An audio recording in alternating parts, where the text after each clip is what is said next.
오늘의 말씀은 신약성경 베드로전서 3장 13절로 16절, 13절로 16절까지 말씀입니다. 3장 13절로 16절까지입니다.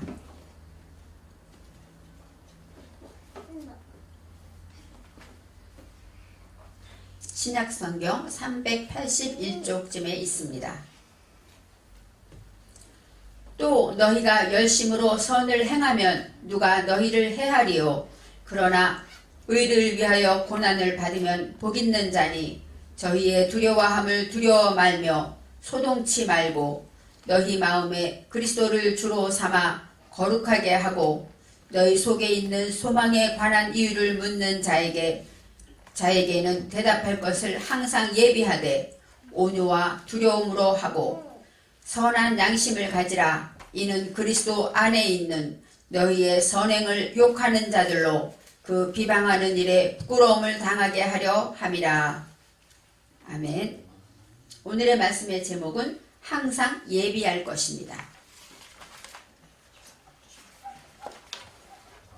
우리가 항상 믿는 자들이 예비해야 할 것이 있는데 여러 가지가 있겠지만 우리가 교회에 올 때 성경책을 챙기는 것처럼 우리가 하나님 앞에 예비해야 된다는 것입니다. 하나님은 저와 여러분을 사랑하십니다. 그래서 하나님께서 이 땅에 우리를 보내주신 것은 우리에게 소명을 주셨다고 할 수 있어요. 그러면서 우리를 이 땅에서 불러주시고 우리를 이 땅에 살면서 우리가 할 일은 무엇일까요? 우리는 천국 가기까지 하나님을 잘 믿고 섬기고 또 하나님을 선전하다가 그러다가 우리가 하나님이 원하는 그리스도의 장성한 분량까지 거룩하게 성화되어서 하나님이 부르시면 천국으로 가는 것입니다. 우리의 인생이 이렇게 시작과 끝이 정확히 있습니다. 하나님은 우리가 이 땅에 살면서 이 땅에서 우리가 잘 살기를 원합니다. 그리고 복을 받고 행복하고 평안하기를 원하십니다. 어떤 사람들은 기복신앙이다 말하죠. 그렇지만 우리가 우리 자녀들을 생각할 때 어떻습니까? 자녀들이 어린이집에 가든 유치원에 가든 학교에 가든 어때요? 직장을 다니든 그곳에서 사랑받기를 바라고 그들이 행복하고 즐겁게 잘 살기를 바라는 게 부모의 마음처럼 이처럼 하나님도 우리가 행복하고 즐겁게 살기를 원하십니다. 하나님의 관심은 우리가 이 땅에서 믿음으로 기쁘고 감사하며 살기를 원하십니다. 그 중에서도 하나님이 또 원하는 것은 하나님의 손을 붙잡고 하나님의 음성을 들으며 하나님과 대화하면서 동행하기를 또 바라십니다. 데살로니가전서 5장 16절로 18절 말씀에 항상 기뻐하라, 쉬지 말고 기도하라, 범사에 감사하라. 이는 그리스도 예수 안에서 너희를 향하신 하나님의 뜻이니라. 바로 하나님의 뜻은 우리가 기뻐하고 또 감사하고 주님과 동행하기를 바라신다는 것입니다. 예레미야서 29장 11절에 보면 너희를 향한 나의 생각은 내가 아나니 재앙이 아니라 곧 평안이요 너희 장래에 소망을 주려 하는 생각이라. 하나님의 생각은 우리가 어떻게 되기를 바랍니까? 재앙을 만날 것이 아니라 평안하기를 바라고 장래에 대한 소망으로 우리가 든든하게 행복하게 살기를 바라신다는 것입니다. 예레미야가 3장 33절에는 이런 말씀이 있습니다. 주께서 인생으로 고생하며 근심하게 하심이 본심이 아니시로다. 주의 본심은 우리가 고생하고 근심하는 데 있지 않다는 것입니다. 여기에서 고생하다는 아나입니다. 아나는 억압받고 고난당하고 단련을 받는 것, 이것이 바로 고생이고, 근심은 약가인데 약가는 괴로워하고 또 슬퍼하는 것. 우리가 인생은 어때요? 슬픔이 연속이라고 말하죠. 슬퍼하고 괴로워하며 단련받고 억압받는 것이 주님의 본심이 아니라는 것입니다. 그래서 하나님의 본심은 우리가 평안하고 소망을 가지고 살기를 원하시고 또 우리 성도들이 항상 행복하고 기뻐하며 감사하기를 원하십니다. 그런데 왜 우리 주변에는 항상 고난과 환난이 찾아올까요? 고난과 근심을 만남으로 우리가 하나님을 찾기 때문입니다. 우리가 만일 편안하고 행복하고 즐거울 때 하나님을 찾는다면, 하나님께 감사하면서 하나님의 은혜입니다 고 하나님을 만난다면 아마 하나님은 우리에게 고난을 주시지 않을 것입니다. 하나님의 관심은 우리 영혼에 있기 때문에 육체는 고난을 당해도 하나님을 만난다면 그것이 축복이라고 말씀하시죠. 베드로 사도는 환난을 만나면 기쁘게 여기라. 왜요? 믿음의 시련이 그리스도에 나타나실 때, 주님 다시 오실 때 칭찬과 영광과 존귀를 얻게 하기 때문이다 하고 말씀하시죠. 우리는 영원한 천국에 갈 때 무엇을 받아야 될까요? 영광과 존귀와 하나님의 칭찬을 받기 위해서는 우리가 환난을 만날 때 기쁘게 잘 감당을 하는 것입니다. 오늘 본문 말씀에 환난을 만나는 저와 여러분들이 또 어떻게 행해야 할까 말씀하고 있습니다. 우리는 어떻게 성도를 위해서 또 누구를 만나든지 복을 빌어라. 그래야 너희가 복을 받는다. 이렇게 지난주에 말씀하셨는데 13절의 말씀에 또 너희가 열심으로 선을 행하면 누가 너희를 해하리요. 여기서 열심은 카나입니다. 카나는 시기하다, 질투하다 할 정도로 열정을 말하고 있어요. 우리가 열정으로 선을 행하면 선은 토부인데 이 선이라는 것은 우리가 생각하는 착한 일, 그것이 아니죠. 선이라는 것, 선을 행하다는 것은 토부, 그 다음에 행하다는 아샤. 아샤는 만들다, 행하다, 제작하다 이런 뜻이 있습니다. 그래서 선을 행한다라는 것은 바로 토부는 하나님이 말씀하시는 복을 말해요. 선은 복인데 마태복음 9장 16절 말씀에 어떤 사람이 주께 와서 가로되 선생님이여 내가 무슨 선한 일을 하여야 영생을 얻으리이까? 선한 일을 무슨 일을 해야 되냐고 말씀하실 때 예수께서 대답하십니다. 17절에 예수께서 가라사대 어찌하여 선한 일을 내게 묻느냐? 선한 이는 오직 한 분이시니라. 내가 생명에 들어가려면 계명들을 지키라. 바로 선하다는 것은 누구입니까? 하나님을 따르는 것이에요. 세상적으로 선한 것은 윤리와 도덕을 지키는 것이죠. 하지만 하나님 말씀에 선하다 하것은 하나님의 계명을 지키고 선한 분은 오직 한 분이시기 때문에 하나님의 마음을 가지고 하나님의 계명을 지키는 것, 이것이 바로 선하게 산다고 말씀할 수 있는 것입니다. 그래서 우리는 천국 시민이기 때문에 주님이 주신 천국 말씀을 지켜야 한다고 말하고 있습니다. 그래서 너희가 열심으로 선을 행하면 누가 헤아리요? 예수 믿는 사람들 누구보다 착하고 선하고 미워하지 않으려고 애쓰죠. 그렇지만 지금 이 시대에 베드로 사도의 많은 핍박을 받고 환난을 당할 때 하시는 말씀입니다. 14절 말씀에 그러나 의를 위하여 고난을 받으면 복 있는 자니 하고 말해요. 이 의라는 것 최대 큰데 바로 하나님의 뜻이죠. 아까 말했죠. 항상 기뻐하고 쉬지 말고 기도하고 범사에 감사하는 그 삶을 통하여 살다가 고난을 받으면, 또 의라는 것은 하나님의 계명을 지키기 위해서 살다가 고난을 받으면 이렇게 말하죠. 그 당시에는 예수 믿는 사람들 유대인 중에서도 예수를 영접하게 되면 어때요? 추례를 당했어요. 그래서 그 유대교에서 쫓겨나고 사업하던 것도 다 사람들이 요즘 말하면 불매운동이고 사업도 못하고 그래서 완전히 천덕꾸러기가 되고 천대를 받고 고난을 당했습니다. 예수님 때문에. 예수 믿는 이유 하나로 그렇게 큰 어려움을 당할 때 베드로가 말합니다. 너희가 의를 위하여 고난을 받으면, 바로 주를 위하여 하나님의 뜻을 위하여 고난을 받으면 복 있는 자다. 복 있다는 여기서 아세리의 복을 말합니다. 아세리의 복은 어떤 복입니까? 행복하고 정직하고 직진하고 행복하다고 말할 수 있는 복이라는 것이죠.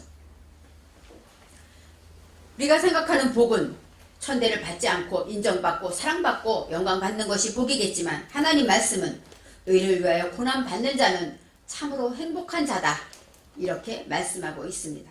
그러면서 저희의 두려워함을 두려워 말며 소동치 말라고 말씀하셔요. 저희가 두려워하는 것은 무엇일까요? 그들을 핍박하고 그들을 추례하면서 그들을 괴롭히고 그렇게 하는 사람들, 세상 사람들이 두려워하는 것은 무엇입니까? 바로 그들은 자기들이 내 것이라고 생각했던 소중했던 것들이 하나하나 없어질 때마다 두려워하죠. 그래서 그들은 어떤 걸 두려워합니까? 내가 누리고 있는 권력이 무너지는 것을 두려워하고, 또 어떤 사람은 내가 가지고 있는 돈이 없어질까봐 두려워하고, 또 명예, 나의 명예와 건강, 이제까지 내가 누리고 있는 건강이 약해질까봐 두려워하면서 그런 것들 때문에 두려워하고 떤다는 것입니다. 그리고 나의 자존심이, 내가 만약에 내 직분에서 퇴직당하면 어떨까? 또 내가 가지고 있는 직분에서 떨어져서 사람들이 나를 무시하면 어떨까? 자존심이 무너지는 것을 두려워하고, 또 마지막으로 가장 두려워하는 것은 죽음입니다. 그래서 그들이 두려워한다는 것은 바로 세상 사람이 두려워하는 것인데, 주님은 말씀하십니다. 저들이 두려워하는 것은 두려워하지 말아야 한다는 것이에요. 그렇죠. 우리는 마지막 죽음까지도 부활의 생명을 주신 하나님이 있기 때문에, 영원한 생명을 가졌기 때문에 우리는 죽음을 두려워하지 않습니다. 그래서 초대교회 많은 사람들이 그 많은 순교를 당하면서 기쁘게 천국에 갈 수 있었던 것은 바로 그들이 부활의 믿음을 가지고 그들이 두려워하는 죽음과 권세와 명예나 돈을 두려워하지 않았다는 것이죠. 그래서 베드로 사도는 그들이 두려워하는 것 때문에 두려워하지 말고 소동치 말라. 소동한다는 것은 무엇이에요? 같이 두려워하다라는 것으로 나오는데, 헬라어 원어에서는 이것이 어떤 뜻이냐? 동요하다, 불안하게 하다, 이런 뜻이니까 동요하지 말아라. 막 믿음이 흔들리지 말고 남에게도 어떡하면 좋아 하고 두렵고 나쁜 것을 전하지 말아라, 이렇게 말하고 있습니다. 우리가 두려워할 것은 바로 여호와 하나님이기 때문에 하나님만 경외하고 두려워해야지 그 나머지는 두려워할 것이 없죠. 왜요? 생명을 만지시고 주관하시는 분은 하나님이기 때문입니다. 그래서 다윗은 이렇게 말합니다. 나에게 있는 성신을 거두지 마옵소서. 우리가 두려워할 것은 하나님이 나를 혹시 모른다 하실까 두려워해야 되고, 내게 있는 성령이 떠나갈까 두려워하며, 혹시 내가 나의 실수로 죄를 짓진 않을까 두려워해야 합니다. 혹시 내가 교만해서 하나님을 모른다 하지 않을까, 또 혹시 내가 말을 잘못해서 남에게 상처 주지 않을까, 하나님 영광을 가리지 않을까, 이런 것을 두려워하는 것이죠. 우리 예수 믿는 사람들은 이런 것을 두려워하며 살라고 말씀하고 있습니다. 이사야 8장 13절 말씀에 만군의 여호와 그를 너희가 거룩하다 하고 그로 너희의 두려워하며 놀랄 자를 삼으라. 바로 만군의 여호와를 두려워하고 놀라라는 것입니다.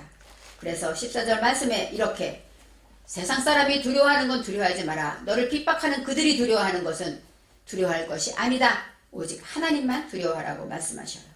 그러기 위해서 15절 말씀에 너희 마음에 그리스도를 주로 삼아 거룩하게 하라고 말씀하십니다. 그리스도를 여호와 하나님, 여기서는 그리스도가 여호와 하나님으로 나와요. 나의 구주, 나의 하나님을 주로 삼다, 주인으로 삼다. 그래서 거룩하게 된다고 말해요. 우리 안에 하나님이 계시면, 하나님의 성령이 우리 안에 계시면 우리는 거룩해질 수 있다는 것입니다. 그래서 우리는 하나님이 함께하지 않으면 거룩할 수가 없죠. 하나님은 거룩하기 때문입니다. 그래서 우리가 거룩하다라는 것은 카도시인데, 카도시는 무엇이냐? 하나님 앞에 구별되어서 하나님께 바쳐진다는 뜻이 있어요. 우리의 삶이 하나님께 바쳐진다는 것은 거룩해야 하는데, 그러기 위해서는 우리가 그리스도를 주인으로 삼을 때 거룩해진다고 말합니다. 너희 속에 있는 소망에 관한 이유를 묻는 자에게는, 바로 환난을 당하고 고난을 당하지만 우리가 생각할 때 저 사람은 돈도 없고 가난하고 어려움도 많은데 왜 저렇게 항상 웃고 다닐까? 예수 믿는 사람들에게 그렇게 질문한다면 그들을 말하고 있습니다. 너희 속에 있는 소망에 관한 이유를 묻는 자에게는 대답할 것을 항상 예비하되, 오늘 제목의 말씀이죠. 대답할 것을 항상 예비하라는 것이에요. 그런데 여기서 말하는 너희 속에 있는 소망에 관한 이유를 묻는 자, 너희 속에 소망이 무엇이냐 하고 묻는 자, 너는 왜 기뻐하느냐? 지금처럼 어렵고 힘든데 왜 기뻐하느냐? 또 너는 지금 낙방하고 시험에 떨어졌고 또 사기를 당하고 힘든 일이 많은데 왜 웃고 다니냐? 이렇게 묻는 자들에게 이유를 말하라는 것이죠. 너희 속에 있다. 이 너희 속이라는 것은 카라브입니다. 카라브는 어떤 뜻이냐? 가장 중앙에, 가장 한가운데, 바로 우리 중심을 말하죠. 우리 중심에 있는 소망에 관한 이유를 묻는 자, 이 베드로전서 1장에도 소망이라는 단어가 나오는데 거기서는 카바라는 단어를 씁니다. 근데 여기서 소망은 무엇이냐면 하샤브예요. 하샤브는 생각하다, 그 다음에 계획과 의도를 묻는 거예요. 내 마음 깊은 곳에 있는 그 생각이 어떤 것이냐 하고 묻는 것이죠. 그 다음에 관한 이유를 묻는 자에게 내 속에 있다라는 것은 타바인데 창자라는 뜻이에요. 내 마음은 깊은 곳, 창자, 내려가 있다 이런 뜻이 있습니다. 그러니까 겉으로 말은 하지 않지만 우리 마음 깊은 곳에 내려가 있는 그 생각이 무엇이냐고 묻는 것, 이것을 소망이라고 해석했습니다. 바로 우리가 내 안에 있는 마음 깊은 곳에 있는 생각, 그것이 무엇이냐고 사람들이 물어볼 때 그들에게 대답할 것을 항상 예비하라고 합니다. 여기서 대답하다가 아인, 대답이 아니라 슈브가 나와요. 슈브는 무엇입니까? 통회하다, 회개하다, 회복하다, 회심하다 이런 뜻이에요. 그러니까 내가 대답하는데 무엇을 대답해야 될까요? 내가 회복된 것을 대답하라는 거예요. 내가 회개한 것을 대답하라는 것입니다. 그래서 그것을 항상 예비하다. 예비는 쿤은 준비하다, 고정시키다, 세우다 이런 뜻이 있어요. 그래서 소망에 관한 이유를 묻는 내 마음 깊은 곳에 있는 하나님에 대한 생각, 내가 하나님을 어떻게 생각하는지 그것을 묻는 자에게는 내가 어디서 돌이켰는지, 어떻게 회개했는지, 내가 어떤 죄인이었는지 이것을 항상 준비하라는 거예요. 우리가 대답할 것은 내 안에 내가 어디서 돌이켜서 첫사랑을 예수를 만나게 된 이야기를 항상 준비해야 한다고 말하고 있습니다. 물론 그들이 너희들의 소망이 무엇이냐 물으면 대답할 것은 아주 많이 있습니다. 우리의 주인은 하나님이야. 그렇기 때문에 너희들이 바라는 것을 두려워하지 않아 말할 수 있어요. 또 우리 인생의 영생의 소망을 가지고 있습니다. 우리는 영원한 천국에 갑니다. 이렇게 소망을 말할 수도 있습니다. 또 주님이 나를 위해 십자가 지셨기 때문에 나는 주님으로 인하여 용서받았습니다.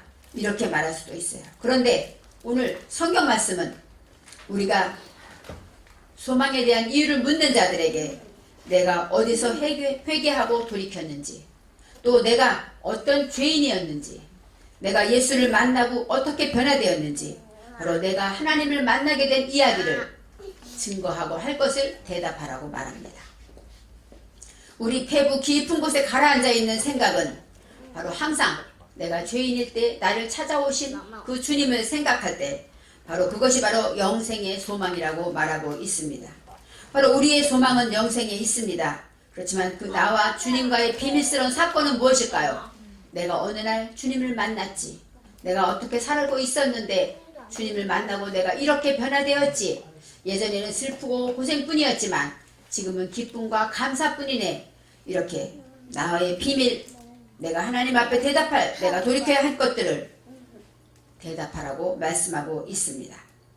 그리고 마지막으로 온유와 두려움으로 하라는 거예요. 이렇게 대답을 예비하고 준비할 때 온유와 두려움으로, 온유라는 것은 겸손함으로, 이 사람이 내가 말할 때 이 사람은 내 말을 잘 들어야 할 텐데 하고 가르치는 것이 아니라 온유와 두렵고 겸손한 마음으로 하고 하나님을 경외하는 마음, 내가 말하는 그가, 내가 말하는 내 말을 듣는 그가 하나님 만나기를 원하고 하나님을 사랑하기를 원하는 하나님께 간절한 기도하는 마음으로 전하라는 것입니다. 우리는 하나님의 말씀을 겸손과 하나님을 경외하는 마음을 가지고 해야 한다는 것입니다. 얼마 전에 갑자기 복음에 대한 복음을 전할 일이 있었습니다. 식탁에서 복음을 전하는데 정말로 이야기처럼 하나님은 이런 분입니다. 우리 죄를 용서하셨습니다. 했는데 그것이 제가 들으면서도 뜬구름 같은 이야기를 들렸어요. 그러면서 내가 복음이 어떤 것인가. 근데 제가 이 말씀을 증거하면서 진정한 복음은 예수를 믿어야 천국 갑니다. 이것이 아니라 내가 나는 죄인이었는데 주님을 만났습니다. 주님을 믿고 이렇게 삶이 변했습니다. 이렇게 증거하는 것, 이것이 바로 진정한 복음이라고 말씀했습니다. 그래서 누구를 만나든 내가 대답할 것을 항상 예비해야 하는데 그것은 내가 온유와 두려움을 가지고 주님을 증거해야 한다는 것입니다. 16절 마지막에 선한 양심을 가지라. 이는 그리스도 안에 있는 너희의 선행을 욕하는 자들로 그 비방하는 일에 부끄러움을 당하게 하려 함이라 말씀하시오. 선한 양심, 바로 여기서 선하다라는 건 아까 말한 톱으로서 선한 것, 하나님 한 분이기 때문에 하나님을 따라가고 하나님의 계명을 지키고 하나님 마음을 가지는 것이 바로 선한 것이고, 양심은 원래는 레브, 마음이라 해야 되는데 여기서는 때레크로 나옵니다. 이 때레크는 무엇이냐면 길, 방법, 습관, 그리고 식양, 삶의 방식을 말해요. 그러니까 선한 양심이라는 것은 우리 안에 사람은 누구나 양심이 있다고 말하죠. 하지만 선한 양심은 하나님을 따라서 하나님 말씀으로 하나님의 방법으로 사는 것을 말하는 것입니다. 원수가 줄이거든 먹이고, 마시고 배고프면 음식을 주라는 것이 뭐예요? 하나님의 방법이죠. 나를 저주하는 자를 축복하라. 이것이 하나님의 방법입니다. 그러니까 그 방법으로 살라는 것이에요. 그런 방법을 가지고 그 방식대로 살아가야지 그것이 선한 양심이라고 말하고 있어요. 윤리적으로 도덕적으로 착하게 사는 것, 그것은 당연한 것이죠. 예수 믿는 사람. 왜요? 세상에 빛이고 소금이기 때문에 당연한 것인데, 하나님이 더 원하시는 것은 우리 안에 하나님의 방식으로 하나님이 원하는 삶의 습관대로 살아가라는 것이에요. 주일이면 어떤 일이 있어도 예배당에 나와 예배드리는 것, 이것도 하나님의 방식이죠. 그래서 우리는 선한 양심을 가지고 그렇게 살아갈 때 그리스도 안에 있는 너희의 선행을 욕하는 자들, 바로 우리가 주일이면 놀러 가지 않고 교회를 가고, 또 같이 회식을 해도 술을 안 마시고 술 담배를 멀리하고, 이런 모든 것들이 세상 사람들이 볼 때는 별나 보이죠. 그렇지만 그것이 바로 하나님이 보시는 선한 행실이기 때문에 그것을 비방하는 자도 있다는 것이에요. 다니엘을 보세요. 다니엘은 잘못한 게 하나도 없어. 너무 잘하고 완벽했기 때문에 단지 기도하지 않는 죄, 하나님께 기도하면 걸린다고 했는데 하나님을 두려워했기 때문에 하나님 앞에 손을 들고 예루살렘을 향하여 기도했죠. 그것 때문에 걸렸어요. 바로 다니엘의 고난은 무엇일까요? 의를 인하여 고난받은 것이었고, 바로 선행, 우리의 선한 양심으로 하나님의 방법대로 살아감으로 고난을 당했죠. 그럴 때 그 욕하는 자들로 비방하는 일에 부끄러움을 당하게 하겠다는 거예요. 하나님을 뜻을 따라 사는 그 선한 일을 욕할 수가 없겠죠. 그렇지만 그것을 욕하는 자들은 그것을 비방한다. 이것은 무엇이냐면 나아친데 조소하고 경멸하고 업신여긴다. 예수 믿는다고 무시하는 사람도 있어요. 그죠? 바보 같다. 이런 말함도 있어요. 그렇지만 그 선행을 하는 다니엘이 그 기도 하나만 안 한다고 무슨 큰일이 나는 게 아니었잖아요. 그런데 그가 하나님을 두려워하고 모든 것을 하나님께 맡겼기 때문에, 기도했기 때문에 사자굴에 들어가는 일을 겪을 때 얼마나 경멸했겠습니까? 바보. 그거 기도만 안 하면 되는데 저렇게 고난을 자초하고 저렇게 어리석을까 생각했을 것이 아닙니까? 바로 그들의 부끄러움을 당하게 하게 누굴까요? 하나님이 하신다는 것이죠. 다니엘을 높이시고 그 사자굴에서 건져내신 분은 누굽니까? 하나님이에요. 왜요? 하나님을 믿고 하나님의 방식대로 하나님을 두려워했기 때문에 하나님이 책임졌다는 것입니다. 그래서 그들이 부끄러움을 당하게 한다는 것은 그들의 삶을 통해서 하나님께서 부끄러움을 당하게 한다고 말씀하고 있습니다. 우리가 하나님의 방법대로 살아가야 합니다. 그런데 우리는 순간순간 내 식대로 살아가요. 내 욕심대로, 내 기분대로 살아갈 때가 많습니다. 그런데 그래도 고난이 온다면, 바로 우리가 하나님의 방법대로 살고 있는데 고난이 온다면 그것은 바로 복 있는 자라고 말씀하시고 있으며 우리가 선한 양심을 가졌다고 말하고 있습니다. 그래서 의를 인하여 고난받는 자가 있다면 그것은 하나님의 뜻이고 하나님의 은혜라고 말씀하고 있습니다.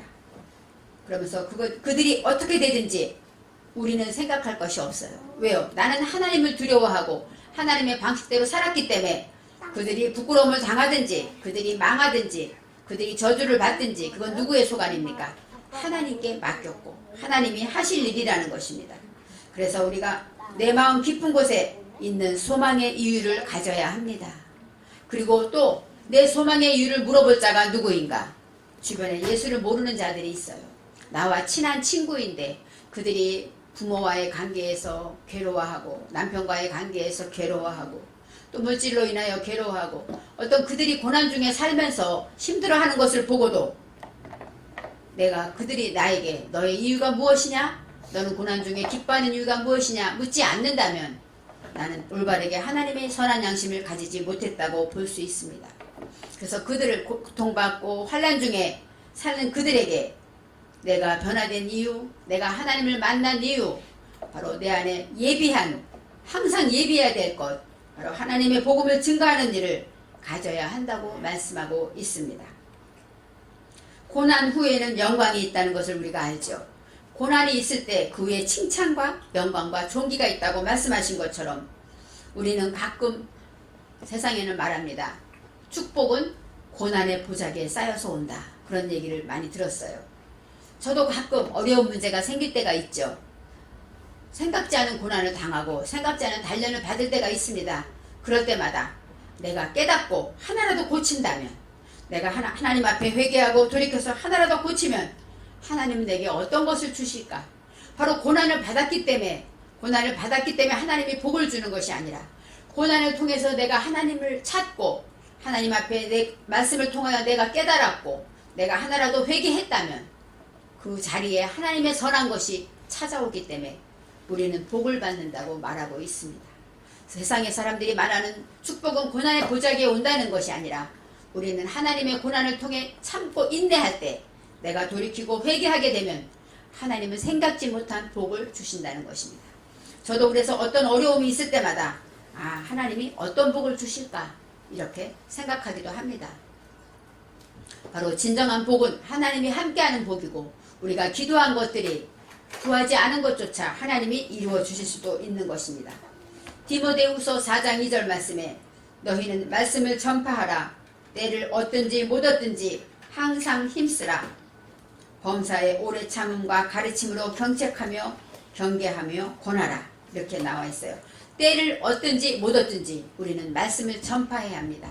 예수는 그리스도라고 전파해야 되는데, 그 방법은 내가 항상 내가 만난 주님, 내가 변화된 주님, 지금은 내가 남이 볼 때는 어렵지만 감사할 수 있는 이유, 이것을 바로 내가 항상 준비하고 있을 때, 누군가가 나에게 물어올 때 대답하라는 것입니다.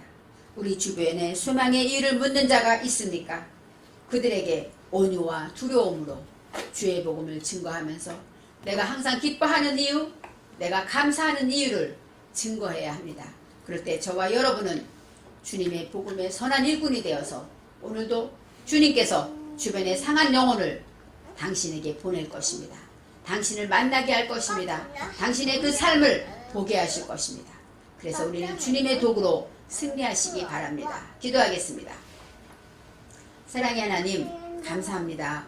우리는 선하게 산다는 것이 착하게 사는 것인 줄 알았지만 오직 하나님의 방법대로 하나님의 말씀을 지키며 살아가는 것이 선한 일이라고 배웠습니다. 하나님, 우리가 하나님을 믿는다고 하면서 사람들에게 구별되지 못하는 것을 용서하여 주옵소서. 세상에 고난당하고 힘들어하는 많은 사람들에게 그들이 우리를 보고 너의 소망의 이유가 무엇이냐 물을 때 우리는 항상 내가 만난 주님을 증거할 수 있도록 항상 예비된 자가 되게 축복하여 주옵소서. 감사드리며 예수님의 이름으로 기도합니다. 아멘.